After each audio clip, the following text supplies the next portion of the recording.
من موفق حسن أحمد ناسام موفق میلادەلی لە 15 سال 1970 لە ئۆردەگای زۆرم لەی پێماڵک لە ناوچەی پشدەر لەدایک بووم لە خوێندنگای ساوێن بۆ یەکەم جار چوومە بەر پرۆسەی خوێندن قۆناغەکانی 1 و 2 و 3 لە قوتابخانەی ساوێن قۆناغی 4 سەرەتایی لە قوتابخانەی پشدەر و قۆناغی 5 سێ مەکتەبم کردووە مەکتەبی ئاکۆ مەکتەبی بیتوێن لە ڕانیە و هەروەها مەکتەبێکیش مەکتەبی بازیان لە ناحیەی باسییان لە ساڵی لە پۆلی شەشی ئیبتدایی چوومە شەشی سەرەتایی چوومە ڕقم 2 ئەوەی کە پێیان دەبوو بازیان 2 کۆمەڵگای ئۆردوگای زۆربەی بازیان 2 دیارە ئەو ساڵە تەواومان نەکرد ئەو ڕاپەڕینی بەسەرداهات لە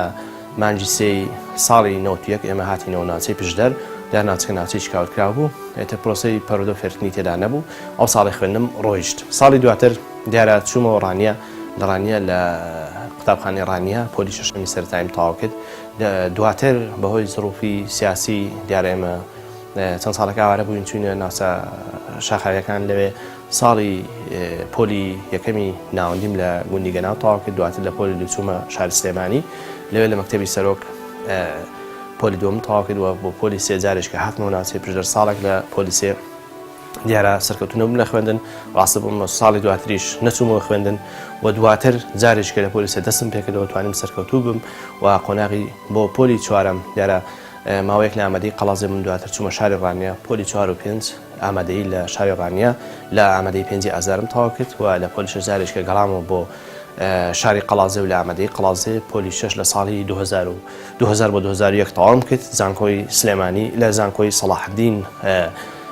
کۆلێژی کارجێڕی ئابووری بەشی ئابووری وەرگیرام توانیم هەر 4 ساڵەکە بە سەرکەوتووی تەواو کەم و لە 29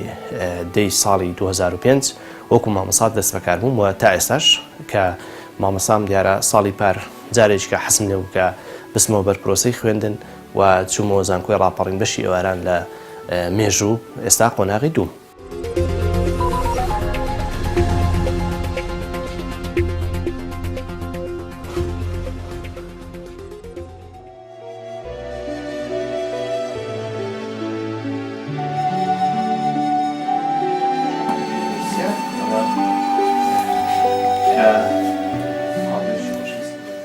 دیارە کتێبخانە وەکو خۆراک وایە چۆن مرۆڤ ڕۆژانە پێویستی بە خۆراکە سێ جەمە خۆراک دەخوات بە هەمان شێوە ماڵ پێویستی بە کتێبخانەیە پێم وایە هەر ماڵێک کە کتێبخانەی تێدا نەبێ بەڕاستی وێرانە دیارە هەمیشە کتێبخانە هەمە چەشنە هەر کەسێک کتێبخانەی هەبێ زۆر زەحمەتە تۆ لە بوارێکی تایبەت تەنها گرنگی بە بوارێکی تایبەت دەی دەکرێت تۆ لە بوارێکدا پسپۆڕبی بەڵام دەشکرێت لە بوارەکانی کەشدا شارزایی هەبێ کەواتە لە بوارێک ئیتیمام کە تۆ گرنگی پێدەدەی کۆمەڵە کتێبی جیاجیا کۆلەکەیەوە کۆمەڵە کتێب لەسەر بوارێکی تایبەت کۆلەکەیەوە لە بەرامبەردا بوارەکانی کەش نابێ بە شێوەیە کە فەرامۆشکەی ئێستا بۆ کتێبخانەکەی من مێژوو جوگرافیا فکر فەلسەفە ئاین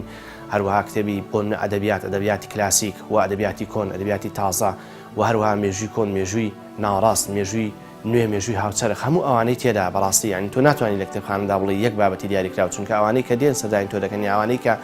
بە دوای کتێب داوێڵن یا ئەوانەی کە خوێنەری کتێبن داوای کتێبێک لێ دەکەن بەڕاستی بە تایبەتی کە کتێبخانەی گەورە بوو ناسراشی پێویستی بەوەیە کە کتێبەکان زۆر بن چونکە وەکو چۆن مرۆڤ پێویستی بە خۆراکی جۆرا بە هەمان شێوە بەڕاستی کتێبخانەش پێویستە زۆر بێت.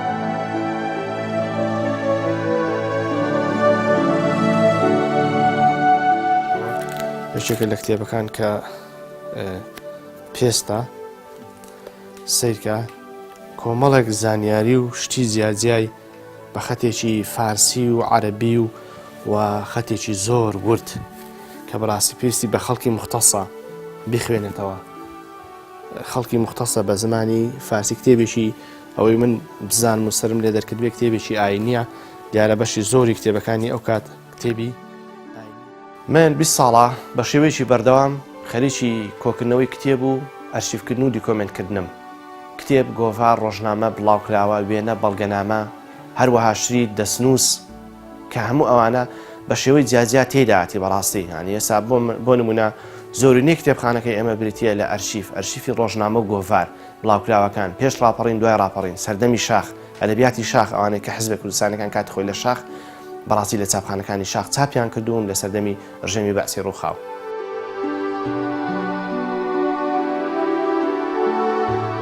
ئەوە بەشی زۆری باسی مێژووی پشدەر دەکاتە بۆ باسی دینی و کۆمەڵایەتی بلیمەتی بەڕاستی من یەک شت هەیە کە پێویستە ئاماژەی پێ بکەم بەشی زۆری کتێب و ڕۆژنامە و گۆڤار و ئەو بەڵگەنامانەی کەوا لە دەستمدا خەڵک بۆی هێناوە یعنی من هەمیشە ڕۆژانە هەفتانە مانگانە خەریکم کە پێڕست و جیاکردنەوە بۆ ئەو کتێب و ڕۆژنامە و گۆڤار و بڵاوکراوانە دەکەم کە خەڵک بەڕاستی بۆم دێنێ ینی ئێستا من لەم هەفتەیەدا 200 و نزیکەی 250 وێنەی دانستەی ناوچەی پشدەر لە بواری جیاجیا کە بۆیان هێناوم لە ساڵی 1960ەوە دەست پێ دەکات تا ساڵ 1970 بەڕاستی من هەمیشە قەرزداری خەڵکم کە خەڵک ئەو شتانە دەخاتە بەردەستی من ئەوش دیارە لە نیاز و مەرامی من تێگەیشتوون کە نەتێکی پاک و بە ئامانجی خزمەتکردنە و من هەمیشە کتێبخانەکەم بە هەموو کەس زانیوە بەی خۆم نەزانیوە.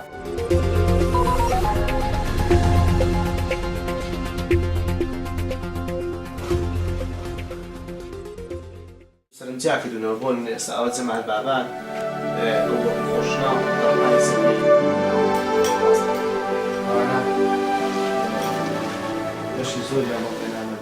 خۆی بەڕاستی ئێمە ئەگەر بمانەوێت خەڵک بە کتێب ئاشناکەین یا کتێب بە خەڵک ئاشنا بکەین و بمانەوێت بە شێوەیەکی ڕیشەیی کتێب بخینە مێشک و ناخ و دڵی دڵ و دەرونی هەموو کەسێکەوە پێویستە لە باخچەی ساوایانەوە دەست پێ بکەین بە شێوەیەکی ستاندارد مناڵی باخچەی ساوایان فێری ئەوە بکەین کە چۆن دەخوێنێتەوە و چۆن ئاشنا بە کتێب دەبێت لە نامیلکەوە بەرەبەرە لە گۆڤارەوە بۆ نامیلکە بۆ کتێب بەرەبرە تا دەگاتە ئەوەی کە ئەو کەسە پسپۆڕێکی تایبەتی هەبێ لە ڕۆژگاری ئەمڕۆدا تەکنەلۆژیا بەڕاستی وای کردووە تەوژمێکی فەرەنگی بەهێزی هێناوەتە ناو دنیای ئەدەبیات ناو دنیای کوردەواری ئێمە کە جۆرێک لە هەژمون و جۆرێک لە هەژمونی خراپی کردووە یعنی کارگەری خراپی هێناوە لەوەی کە ڕاستە لە زۆر لایەنەوە تەکنەلۆژیا ئێمە سوودێکی زۆرمان لێوەرگرتووە بەڵام لەو لایەنەوە لە مەسلەی کتێبدا بەداخەوە یعنی من دەڵێ بەداخەوە ئەوەی کە ئەو چێژ و تامەی کە کتێب لە پێشودا هەی بۆ ئێستا نیەتی بۆچی لەبەرەوەی دەبینین هەر کەسێک کە نەگەیشتۆتە تەمەنی ئەوەشکە بۆ نمونە ئاشناوێ بە تەکنەلۆژیا یا ئەوەی لە بەردەستا بێ لە بەردەستێتی بە ئارزوی خۆی بەکاری دێنی بە شێوەیەکی نادروست ناتوانێت ئەو تەکنەلۆژیا بە شێوەیەکی دروست بۆ مەسلەی زانست بۆ مەسلەی زانیاری بەکار بێنێت لە چوارچەوەی ئەوەی لە جاتی ئەوەی کە کاتێکی زۆر بە کتێبی ئەلکترۆنی دەکوژێت کتێبێک بخوێنێتەوە یا کاتێکی زۆر بە هەندێک بەرنامەی تەرفیهی بەسەردەبا ڕۆژنامەیەک بخوێنێتەوە و گۆڤارێک بخوێنێتەوە و دەکەواتە ئێمە دەتوانین بڵێین باخچەی ساوایان زۆر گرنگە هەر لێەوە بەڕاستی مرۆڤ فێری ئەوە بکرێت کە چۆن دەخوێنێتەوە و چۆن ئاشتای خوێندنەوە دەبێت و چۆن لە هەزر و بیریدا دەسەسپێنرێت بۆ وڵاتانی پێشکەوتوو دەبینین کە بە شێوەیەکی زۆر بەرنامە داڕێژراو کار لەسەر ئەوە دەکەن کە بەڕاستی هەر لە مناڵیەوە مرۆڤ فێری خوێندنەوە بێ و ئاشنا و خولیای کتێب بێت. ئەمانە بریتین لە چی لە ئەدەبیاتی شاخی حیزبە کوردیەکان هەموو حیزبەکان چێ پارتی دیموکراتی کوردستان چێ یەکێتی نیشتیمانی کوردستان چێ حیزبی شووعی چێ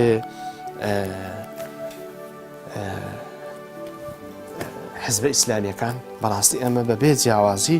هاتووین کتێبەکانمان ئەوانەی شاخ کە بەشی زۆری هەیە لە ئەرشیفی خۆشیان نەماوە لە ئەرشیفی ئێمە هەیە کتێبەکان پاراستومانە و ئێمە وێنەشمان گرتوتەوە وێنەی ئەو کتێبانەشمان گرتوتەوە بۆ ئەوی ڕۆژێک لە ڕۆژانە کە ئەو کتێبانە خوانە خواستە هەمیشە کتێبخانەم ئاڕازە بۆ مەسەلەی سووتان بۆ مەسەلەی ناوچوون پارێزراو بن سکان کراون ئەو کتێبانە سکان کراون بە ناوی ئەو کەسانی کە کتێبەکانیان بەڕاستی بۆ ئێمە هێناوە بۆ ئەوەی ناویوان و مافی ئەوانیش پارێزراو بێت خۆی ئێمە ئەگەر بمانەوێ بە شێوەیەکی بابەتی دوور لە لایەنگریە لە دوور لە تەعسوبی دینی ئێمە بڕیاردەین هیچ گومان لەوەیدا نییە چونکە بەشی زۆری خوێندەوارانی کورد لە حیزب و فەقێکانەوە پێگەیشتوو بوون یعنی تۆ ناتوانی یعنی کورد کەسی وەکو مەلا مامۆستا مەلا عەبدولکەریم مدەڕیسی هەیە یعنی بەڕاستی ئێمە ئەگەر بمانەوێ یعنی قسە لەسەر ئەوە بکەین قسە لەسەر پرۆسی پەرۆدە و فێرکردن کەین قسە لەسەر مەسەلەی خوێندەواری کەین ئەوە دەبێ بگەڕینەوە بۆ حیزبەکان ئەوە دەبێ بگەڕینەوە بۆ ئەو فەقیانەی کە کاتی خۆی لە حجرەکاندا خوێندویانە فێری خوێندن و خوێندەواری بوون و بەشی زۆری ئێستا ئێمە ئەگەر سەیری مێژووی کۆنی کوردکەی بەشی زۆری دەستنووسەکان خوان لە چوارچەوەی دەستنووسی ئاینیدا دەبینەوە کەەوە حقاتێکە هەمومان دەیزانین هەموو خوێنەرێکی کورد دەیزانی.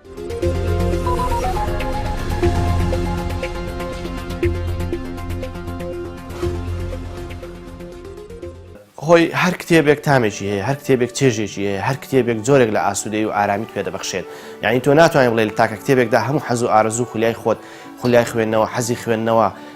ئەو تەموعی کە تۆ هەتە لە تاکە کتێبێکدا بیبینیەوە. بەڕاستی یعنی من ئێستا بە دیاریکرای من یەکەمین کتێب کە پێی معجزەبم ڕۆمانی دایکی مەکسیم گۆرکێ بوو کە خوێندومەتەوە. بەڵام ئێستا ئەگەر بڵێ کام کتێب من چەندین کتێبی جیاجیام هەیە کە هەر یەکە چێژێکم پێدەبەخشێت، یا هەر یەکە ئارامیکم پێدەبەخشێت، یا هەر یەکە جۆرێک لە زانیاری و معریفەم پێدەدا کە بەڕاستی بۆ ڕۆژگاری ئەمڕۆ و بۆ ڕۆژانە پێویستە تۆ، یعنی ڕۆژانە پێویستە تۆ ئەو کتێبانە بخوێنیەوە، ڕۆژانە پێویستە تۆ کە دراسەیان کەی بەدەوروچنیان لەسەرکەی بەردەوام زۆر کتێب من نەک لە جارێک زیاتر لە جارێک، زیاتر لە 2 جار، زیاتر لە 3 جار خوێندومەتەوە. بەڵام بە دیاریکراوی من لەبەرەوەی لە ڕۆمانی مەکسیم گۆرکەی دایکەوە دەستم پێ کردووە من خۆشەویستی زۆرم بۆ ئەو کتێبە هەیە. فەرهەنگی پیاوە خانەدان و ناودارەکانی هاوچەرخی عێراق نزیکەی 5,000 کەسی تێدایە و خەڵکی کوردیشی زۆر تێدایە. دیارە لە مەسەلەی دەستنووس باسمان کرد کە ئەوە یەکێکی ترە لە ئەو کتێبانەی کە دانستەیە قورئانی پیرۆز مێژووی چاپکردنی دەگرێتەوە بۆ ساڵی 1956 کە بەڕاستی لە ڕووی نەخش و نیگار و ناوەڕۆکەوە شتێکی دانستەیە و لە ڕووی کاغەزیشەوە یعنی تەمەنی نزیکەی 70 ساڵە تێک نەچوە، هیچ جۆرە تێکچوونێکی بەسەردا نەهاتووە. بەدەر لەوە بە ئێمە بابەتێکی کە بەلامەوە گرنگە باسی کەم لە ڕۆژنامەگەری کوردی مەسەلەی سکان و دیکۆمنتکردن. تا ئێستا نزیکەی 200,000 لاپەڕەمان لە ڕۆژنامە و گۆڤار و بڵاوکراوەی دانستا و کتێب سکان کردووە بە سیستەمێکی دیجیتاڵی زۆر پێشکەوتوو. یعنی ئێمە زۆر ڕۆژنامە و گۆڤار هەیە کە سکانمان کردووە، ئێستا مەترسی لە ناوچوونیان هەبوو سکانمان کردووە، دانستە بوون سکانمان کردووە و کە کەسێک پێویستی پێیەتی ئێمە هەموو هاوکاریەکمان کردووە بە کەمترین ماوە لە ڕێگەی ئەلکترۆنیەوە بۆمان ڕەوانە کردوون کە بەڕاستی ئێستا دەبینین وردە ڕۆژنامە و گۆڤارەکانی کۆن بە تایبەتی ئەوانەی کۆنن بەرەو لە ناوچوون چوون یا نەماون نوسخەیان نەماوە، بەشێکی کەمیان ئێمە ناڵێن زۆر، بەشێکیان لە لای ئێمە پارێزراوە و بۆ ئەوەی لە ئایندا وەکو کەرەسەی لێکۆڵینەوە سوودی لێوە بچیرێت. من زۆر کتێب هەیە کە تا ئێستاش نەگەڵاوەتەوە، زیاتر لە ساڵێک 2 ساڵی پێچووە و زۆر کتێبیش فەوتاوە. بەڵێ یعنی من نمونە بە 2 کتێب دێنەوە، یەکێک لەو کتێبانە کتێبێک چاپکرا بوو کە تۆ شەوانە دادنا وەکو گڵۆب ئیشی دەکرد، یعنی ئەو گڵۆپە بەرگەکەی وەکو گڵۆب یایی وەکو ئەستێرەیەک هەست دەکرد، شتێک دەدرۆشێتەوە لەو ژوورەدا. یەکێک برادێک لە بواری سیاسە دەخوێنێ بەداخەوە بردی بۆ بەرتانیا نەیجێڕایەوە. کتێبێکی تر بەڕاستی کە بەلامەوە خۆشەویست بوو کتێبەکەی مامۆستا هەژار ئەوەی شەڕەفنامە چاپی یەکەمی کە ئەویشیان برد بەڕاستی هەر نانجێڕایەوە و زۆر کتێبی تریشم فەوتاوە. یعنی من دەیان کتێب بەڵام هەموو ئەوانەی کە کتێبیان فەوتاوە یا فەوتاندوم بۆ منە بردویان نانجێڕاتەوە یا ئەوانەی کەوا دەستیان لەسەر کتێبەکان داگرتووە بەڕاستی من خستم لە لیستی ڕەشەوە زۆر جارەیە داوای کتێب دەکەن بە داوای لێبردنەوە، دەڵام ناتوانم لەبەر ئەوەی کە ئێوە لە بەرامبەر ئەوەی کە من کتێبێکم پێداون کە سوودێکتان لێوەرگتووە نەتوانتوانیوە ئەوە بپارێزم، من ناتوانم هاوکاریتان بکەم، بەس دەتوانم ڕێنماییتان بکەم. دیارە ئەوە هەر ئەوانەی سەرانی کوردن ئەوە یەکەمین کتێب کە کتێبی ئەوتەم کتێبی عەشیرەتی میراودەلی ساڵی 2011 لە سلێمانی چاپم کردووە. ئەوە لێکۆڵنەوەیەکی مێژوویە لەلایەنی کۆمەڵایەتی عەشیرەتی میراودەلیم کۆڵیوەتەوە کە مێژوەکەیان ڕەچەڵەکیان چۆن هاتووە لەکەیەوە دەست پێ دەکا و هەموو تیرە و تایفەکانیان و جوگرافیان و هەندێک دابوونەریتی کۆمەڵایەتیان و هەروەها شەجەرەی هەموو عەشیرەتەکەی تێدایە بە شێوەیەکی زۆر سیستەماتیک دروستکراوە تا 2010 هەموو ئەوانەی کەوا لەدایک بوون تا 2002 تێدایەتی. ئەمە یەکەمین کتێبمە کە بۆ ساڵی 2011 دەگەڕێتەوە. کتێبی دووەمیان ئەنسیکلۆپیدیای شەهیدانی قەڵاتزێ لە 24/4/74. ئەو کتێبە یەکێکە لەو کتێبانەی باس لە شەهیدانی 74 دەکات لە بردومانەکەی زانکۆی سلێمانی لە شاری قەڵاتزێ کە وێنە و ژیاننامەی کورتەیەکی ژیاننامەی هەموو ئەوانە لەخۆ دەگرێت کە کات خۆی لێرە شەهید بوون. بەڵێ کتێبێکی تر کتێبی سێمیان کتێبی پشدەر لە هەگبەی مێژوودا. ئەو کتێبە ئەویش لە ساڵی 2012 چاپ کراوە کە کۆمەڵێک بابەتی جیاجیا لەسەر بنا و جوگرافیا و لەسەر دانیشتوان و لەسەر شوێنەوارەکان و لەسەر ناوچەگرنگەکانی پشتەر کە تێدایەتی بە شێوەیەکی ورد و ڕیشەیی پوخت ئاماژەم پێکردووە. کتێبێکی تر بەڕاستی ئەوە پێڕستێکە بۆ گۆڤاری ئاوری سیاسی، ئەوە زیاتر ڕۆژنامەوانی کوردیە. دیارە ئەوەش باس لە دوو گۆڤار دەکات کە بەڕاستی دوو گۆڤاری ئەکادیمین لە بواری ئابووری، لە بواری ئیداری، لە بواری ئیداری کە زۆر پێویستن چونکە شت لەو بوارەدا زۆر کەمە. کتێبێکی تر کتێبی چوارەمیان پێنجەمیان ڕاگواستنی قەزای پشتر کۆتایی ئەنفال لە ساڵی 1970 بۆ ساڵی 1970 بە شێوەیەکی ورد ئاماژە بە هەموو قۆناغەکانی ڕاگواستن کراوە لەو کتێبەدا کە 5 قۆناغا و هەروەها ڕنگدانەوەکانی ڕاگواستن و هەروەها ئەو پارێز ئەو ئۆردوگا زۆرم لێیانەی کە خەڵکی پشدەری بۆ ڕاگوێزراوە هەر لە ساڵی 1970 تا ساڵی 1970 خاپۆرکردنی پشتەر بە شێوەیەکی تەواوەتی و دەنگدانەوەی لە میدیاکانی جیهاندا. ئەو کتێبە باسی ڕاگواستنی قەزای پشدەر دەکات هەموو گوندەکانی و بە 5 قۆناغی یەکەم لە ساڵی 1970 دەست پێ دەکات، دیارە دوا قۆناغیان کە لە ساڵ 1970 دەست پێ دەکات. ئەو گوندانە بۆ چوە ڕاگوازراون بۆ ئۆردوگا زۆرەملەکان لە قۆناغی یەکەم دواتر بۆ پارێزگای هەولێر و سلێمانی ڕاگوازراون و بەشێکیشیان بەشێکی خەڵکی پژەڕووی لە هەندەران کردووە. دیارە بە شێوەیەکی GIS بەشی زۆری دیارە هەمووش چەندین بەڵگە نامۆشتی هاوپێچ کراوە و هەموو قۆناغەکانی ڕاگواستنیش بە نەخشە و بە GIS کراوە. دیارە بەدەر لەوەش باس لەو میدیا جیهانیانە کراوە کە باسی پرۆسەی ڕاگواستنی قەزای پشدەریان کردووە. ئەو کتێبە بیبلۆگرافیای جینۆسایدی کورد یەکەم بیبلۆگرافیا بۆ جینۆسایدی کورد ئەوە من کردومە کە تیایدا بە شێوەیەکی پۆلێنبەندی ئاماژەمان بە هەموو ئەو کتێبانە کردووە کە باس لە جینۆسایدی کورد دەکەن. دیارە پرۆسەی جینۆساید پرۆسەیەکی ڕەشەکوژی و کۆمەڵکوژی کورد بوو کە ڕژێمی بەعس بەرامبەر بە میلەتی کورد پیادەی کرد. دیارە کۆمەڵێک کتێبی جیاجای لەسەر دەرچووە کە ئێمە دەڵێن جینۆساید هەل لە ڕاگواستن، هەل لە کۆمەڵکوژی، هەل لە ئەنفال، هەل لە چیمیاباران، هەموو ئەو کتێبانی کەوا لە کوردستان دەرچوون. دیارە ئەوە سێ بەرگە یەک بەرگی تا ئێستا چاپ بووە. بەڵێ کتێبێکی تر کە کتێبی شەهیدانی پشدەر لە جەنگی تیرۆریستانی داعشدا، دیارە لەگەڵ دەستپێکردنی شەڕی داعش دژ بە هەرێمی کوردستان هێزی پێشمەرگەی کوردستان دیارە ناوچەی پشدەر وەکو باقی ناوچەکانی کە کۆمەڵێک شەهیدی داوە کە زیاتر لە 50 شەهیدا. ئێمە لە چوارچەوەی کتێبێکدا دیارە بە هاوکاری و پشتیوانی کە سوکاریان ئێمە بە شێوەیەکی ڕیشەیی هاتووین ژیاننامەکانیمان هاوپێچ کردووە لەگەڵ وێنە و وەکات و شوێنی شەیدبوونیان و وردەکاری لەبارەیان. کتێبێکی تر کارەسات و ڕاپەڕینی قەڵازێ لە ڕۆژنامەگەری کوردیدا. دیارە ئەو کتێبە ئاماژە بە هەموو ئەو ڕۆژنامە و گۆڤار و بڵاوکراوانە دەکات کە تایبەت بە 24/74 و 24/84 چونکە بەشی زۆر ئێستا چەندین توێژینەوە لە زانکۆ توێژنەوەی بەکالێرۆس لە زانکۆ لەسەر ئەو بابەتە کراوە. بەردەوام پرسیاری ئەوە دەکەن ئایا چی دەرچووە بۆ ئەوەی کە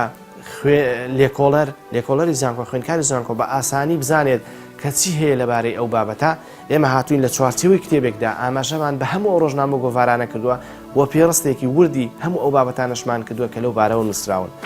دیارە ئەمانە بەتی بوون لە ئەو کتێبانەی کە بەڕاستی لە ساڵی 2011 تا 2015 چاپ کراون. بەدەر لەوە کۆمەڵە کتێبی ترم چاپ کردووە کە ئەوانی 6 کتێبن لەسەر بەناوی سەرجەمی بەرهەمی محەمەد مەلاکەریم. دیارە مامۆستا محەمەد مەلاکەریم پیاوێکی گەورە بوو، هەم خۆی و هەم باوکی لە ناو کتێبخانە و ئەدەبیاتی کوردیدا ناوێکی دیار و درەوشاوەیە. ئێمە کاتی خۆی 3 ساڵ پێش ئێستا 4 ساڵ پێش ئێستا دیارە بە هاوکاری مامۆستا سەدیق ساڵح پێشنیازی ئەوەی کرد کە من کارێک لەسەر کاک محەمەد مەلاکەریم کەم ئەو بوو دوای نیشاندانی ڕەزامەندی ئێمە هەستانی دەستمان کرد بە ئیشکردن لە بابەتە ڕۆژنامەوانیەکانی قۆناغی یەکەم دەستمان بۆ کە دیارە بە ڕەزامەندی لە ماڵەکەی بەتابەتی کاک حەمە شیرخانی و هەروەها کوڕەکانی کاک ژیوار و کاک پیران و کچە بەڕێزەکەی بیارەخان. ئێمە هاتین چی بڵاو کردوێتەوە لە ڕۆژنامەوانی کوردیدا کاک حەمە تا ئێستا لە 6 کتێبمان لە 5 بەرگدا چاپ کردووە. دیارە هەر یەکەیان تایبەتە بە ڕۆژنامە و گۆڤارێکە کاتی خۆی کاک حەمە بابەتی تێدا بڵاو کردوێتەوە. ئەمە بەرجی یەکەمیانە و سەرجەم بابەتەکانی گۆڤاری ڕەنجین لە خۆ دەگرێت کە کاتی خۆی کاک حەمە بابەتی تێدا بڵاو کردەوە. ئەمە بەرجی دووهەمێتی کە گۆڤاری کاروان لە خۆ دەگرێت کاک حەمە کۆمەڵێک بابەتی جیاجای بەتابەتی لەسەر ئەدەبیاتی کوردی بڵاو کردوێتەوە. ئەمە بەرجی چوارەمێتی کە عەفو ئەمە بەرجی سێمیەتی کە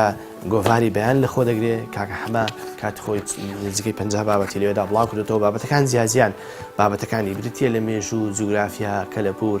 فۆلکلۆر و هەروەها ئەدەبیاتی کلاسیک ئاین و هەروەها بواری کۆمەڵایەتی بواری شعر پەخشان هەموو ئەوانە هەڵسەنگاندن لێکدانەوە و بواری ڕەخنەیی تەنانەت ئێمە ئەو بابەتانی کە بەشێوەی کە ڕەخنەیەشی لەسەر نووسراوە ئەوانەشمان لێرەدا باس کردووە. بەرجی چوارەم و پێنجەمیان کە ئەویش دوو گۆڤار و ڕۆژنامەیە کە تێکەڵمان کردووە کاکە حەمە کات خۆی بابەت تێدا بڵاو کردوونەتەوە کە کتێبی کۆتایی ئەوەی کە چاپمان کردووە تا ئێستا کاکە حەمە بەرگی پێنجەم کە بریتێ لە کتێبی شەشەم ئەویش کۆمەڵێک بابەتی ڕۆژنامەوانی کاکە حەمەیە کە بڵاومان کردوێتەوە لە چوارچێوەی کتێبێکدا چاپمان کردووە و ئەو پرۆژەیە پرۆژێکی بەردەوامە ئێمە کەرسێکی زۆرمان بۆ کۆ کردوێتەوە ینی حەز دەکەین شتەکان چاپ بن اینجا باسکەین کە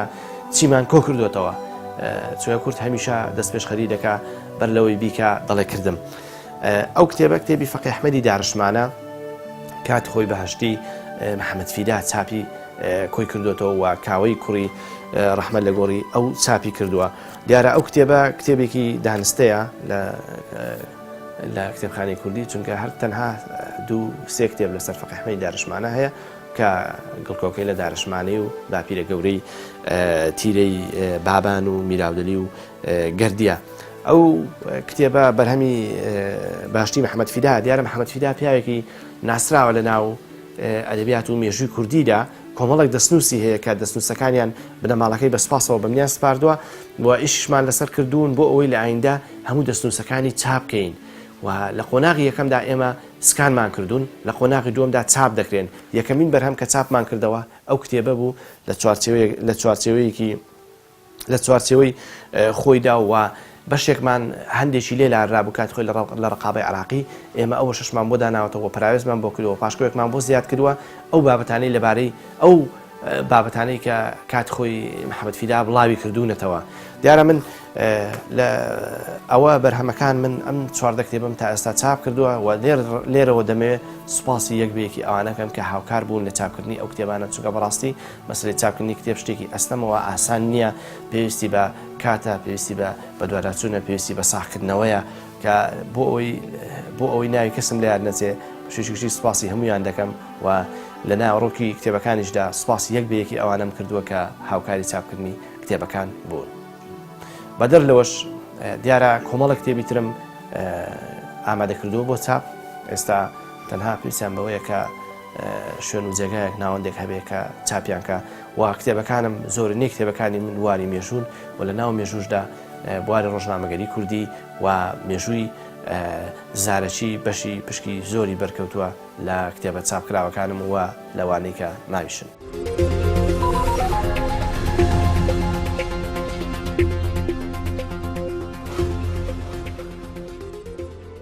دیارە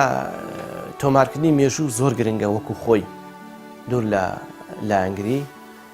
جا حزباتی خزماتی کەسایەتی ئیتر دوور لە هەموو ئەوانە ئێمە ئەگەر سەیری کتێبە مێژوویەکان دەکەین زۆر جار هەیە هەندێ تەمومژی گومان لە هەندێک کتێب هەیە کە وای کردووە خەڵکیش بە چاوی گومانەوە سەیری مێژوو بکات بەڵام لەو نێوەندەشدا ئێمە بەڕاستی ناکرێ ئەوە فەرامۆشکەین کە زۆر کتێبی مێژوویی هەیە وەکو خۆی نووسراوە و وەکو سەرچاوەیەکی مەوسوق ئێمە بەکاری دێنین بە تایبەتی لەبارەی مێژووی کورد ئێمە ئەگەر بین باسی مێژووی کورد کەین جا مێژووی کۆن ناوەڕاست نوێ هاوچەرخ دەبینین لە زۆر شتدا بەڕاستی ئێمە بەلامانەوە جێگەی گومانە ڕاستە شت مێژوو هەندێ بابەتی مێژووی نووسراوەتەوە بە تایبەتی مێژووی نوێ هاوچەرخ کە ئێمە لەلای ئێمە جێی سەرنجە جێ ڕخنەیە جێی دووبارە جارێکیکە لێکدانەوە و لێکۆڵینەوەیە گومان لەوەدا نییە بەڵام ئەگەر بە شێوەیەکی گشتی سیرکەین دەبینین بەشی زۆری ئەو کتێبانەی کە نووسراونەتەوە بە تایبەتی ئەو کتێبانەی کە بیانیەکان لەسەر کوردیان نووسیوەتەوە زۆرینەیان دەتوانین بڵێین سوودێکی گەورەیان بە مێژوو بە کللتور و بە کتێبخانە و بە ئەدەبیاتی کوردی گەیاندووە چونکە تۆ سیر کە بەشی زۆری نامە زانستەکانی زانکۆ لە دکتۆرا ماستەر بە کالێرۆس هەروەها لێکۆڵینەوە زانستیەکان پشتیان بەو سەرچاوانە بەستووە و نەقدیشیان نەکردوون کە بەڕاستی ناوەندی زانکۆ بە تایبەتی ناوەندی ئەکادیمی بە تایبەتی زانکۆ زۆر زەحمەتە چاو لە ئاست ئەو هەڵە و ئەو کەم و کورتیانە بنوقێنێت و هەر کاتێکیش دەبینین لە کوردیشدا هەیە کە کەسێک بۆ نمونە ڕووداوێکی مێژووی تۆمار کردووە بۆ بنە ئێستا ئەمە دکتۆر کەمال مەزەڕمان هەیە کاتێک کە باس لە خیانەتی مشیری ئەمیر سلێمان دەکات لە بابەتەکانی بەڵام لەم ساڵاندا ڕوونی کردەوە کوتی بەڕاستی ئەوە هەڵە بووە لە هیچێکە لە بەڵگەنامەکانی وەزارەتی دەرەوەی بەڕتانیا ئاماژە بەوە نەکراوە کە ئەو پیاوە هاوکاری ئینگلیزی کرد بێت لە مێژووی ڕۆژنامەگەری کوردی بەڕاستی ئێمە ئەگەر دابەشی بکەین دیارە سەرەتای ڕۆژنامەگەری کوردی دەکەڕێتەوە ساڵی 1970 دیارە لە دوای ئەوەوە بەرەبەرە ڕۆژنامەوانی کوردی پانتایشی فراواندا گیر دەکات لە بەشی زۆری پارچەکانی کوردستان دیارە هەر بەشێک بگری چ باکووری کوردستان چ باشووری کوردستان چ ڕۆژ هەڵات چ ڕۆژ ئاوە دەبینین مێژوویەکی تایبەت بەخۆی هەیە بە ڕۆژنامەگەری کوردی کۆی ئەوانە برێتیە لە مێژووی ڕۆژنامەگەری کوردی مێژووی ڕۆژنامەگەری کوردی ئێمە ئەگەر لە پێشوو سەیریکەین تا ساڵی 1960 تا ساڵی 1970 دەبینی ژمارەی ئەو ڕۆژنامە و گۆڤارانەی کەوا دەرچوون بۆ نمونە ئێستا لە کوردستان یەکەم ڕۆژنامەی کوردی تێگەشتنی ڕاستیەکە لە بەغدا دەرچووە لە ساڵی 1970 بۆ 19 دەبینی لە دوای ئەوە یەکەم ڕۆژنامەی کوردی لە باشووری کوردستان لە سلێمانی ڕۆژنامەی پێشکەوتن لە سەردەمی شێخ مەحموود کە مێژوەکەی بۆ نمونە مێژوەکەی تازەیە بەرەبەرە دەبینین پانتایی ڕۆژنامەوانی کوردی فراوان دەبێ و بە تایبەتی لە دوای ڕاپەڕین بەڕاستی شێوای و ئاڵۆزوویەکی زۆر بە مێژوو ڕۆژنامەگەری کوردیەوە هەیە یعنی دەیان و سەدان و هەزاران ڕۆژنامە و گۆڤار و بڵاوکراوە دەرچووە هەندێکی تەنانەت دانێسا من خۆم نزیکەی 150-300 ڕۆژنامە گۆڤارم لا یەک ژماری دەرچووە دوو ژماری دەرچووە سێ ژماری دەرچووە بەڵام ڕۆژنامەشمان هەیە 20 ساڵە 25 ساڵە 26 ساڵە ڕۆژنامەشمان هەیە بۆ نمونە گۆڤارمان هەیە بڵاوکراوەمان هەیە زیاتر لە 30 ساڵ دەرچووە ئەوانە بەڕاستی بەشێکی گەورە لە مێژووی کورد پێک دێنن چونکە ئێستا تۆ هەر کاتێک بتەوێت لێکۆڵنەوەیەکەی لەسەر هەر بابەتێک بۆ نمونە لەسەر بابەتی وەرزش لەسەر بابەتی ڕیکلام پێویستە تۆ بگەڕێەوە بە ئەو ڕۆژنامانە سود لەو ڕۆژنامە گۆڤارانە وەرگری کە بەڕاستی سەرچاوەیەکی گرنگن کەرەسەی گرنگن دیارە لە مەسلەی ئەوەی کە چۆن دەنووسێتەوە مێژوو لەوانەدا دەکەوێتە سەر ئەو کەسەی کە دەینووسێتەوە بەڕاستی چونکە مێژوو چۆن ڕوویەکی هەیە ڕوویەکی ڕاستەقینە ڕوویەکی شاراوەشی هەیە ڕوویەکی ڕەخنەیشی هەیە ناکرێتەوە مێژوو بە چاوی ڕەخنە سەیری نەکەی بە چاوی ڕەخنە لێکدانەوەی بۆ نەکەی ئەگەر هەڵسەنگاندن و تێڕوانی تۆ بە چاوێکی لایەنگرانەوە بوو تێڕوانێکی ئاواتە بوو بەڕاستی ئەو کاتە ئەو لێکۆڵنەوەی تۆ و ئەو بابەتەی تۆ هیچ پیت و پێزێکی ئەکادیمی نابێت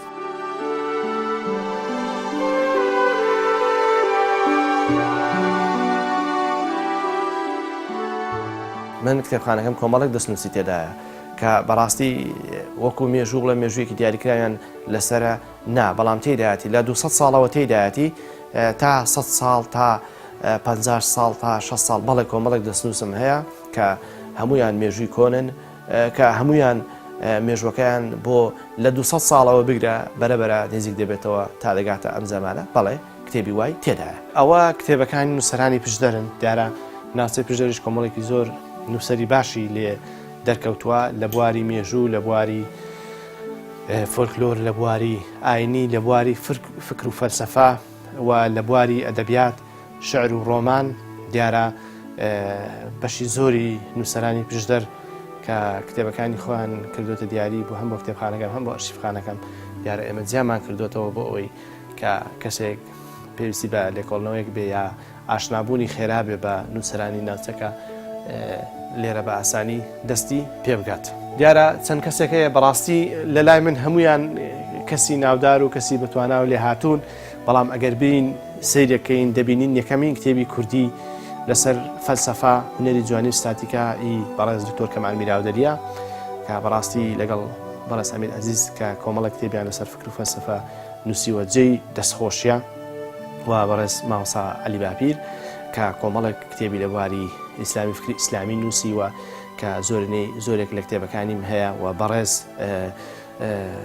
مامۆستا زیاد محەممەدەمین کە ئەویش کۆمەڵە کتێبی لەسەر مەسلەی فۆلکلۆر نووسیوە و بەڕێز بوار نورەدین کە گەورەترین کتێبی کوردی کە لەوێ ئاماژەشم پێکرد گەورەترین بیبلۆگرافیای کوردی بۆ کتێبی کوردی کردووە و کۆمەڵک بەڕێزی کە بەڕاستی لە ئێستادا من ناتوانم ناوی هەمویان بێنم جا بەڕێز دکتۆر بازیت حەسەن بەڕێز هەروەها بەڕێز کاگ ئەسکەندەر مەحموود کە وەرژێڕێکی زۆر بەتوانایە لە بواری فارسی هەروەها کۆمەڵێکی تر بەڕاستی جێی خۆشحاڵیە کە پشدەر ئەو هەموو نووسەرە و ئەو هەموو وەرگێڕ و کاگ ئەرسلان حەسەن کە ئەویش وەرگێڕێکی بەتوانایە لە زمانی فارسیەوە و هەروەها شاعری ژن خات و کەژاڵ ئیبراهیم کە ئەویش بەڕاستی بەتوانایە لە بواری ئەدەبیاتی کوردی و نووسینی شعر و ئەمانە و کۆمەڵێکی تر بەڕاستی کە داوا لێبوردن دەکەم لەوانەی کە نەمتوانی ناویان بێنم یا ئێستا جێگەی کاتی ناوهێنانیان نییە.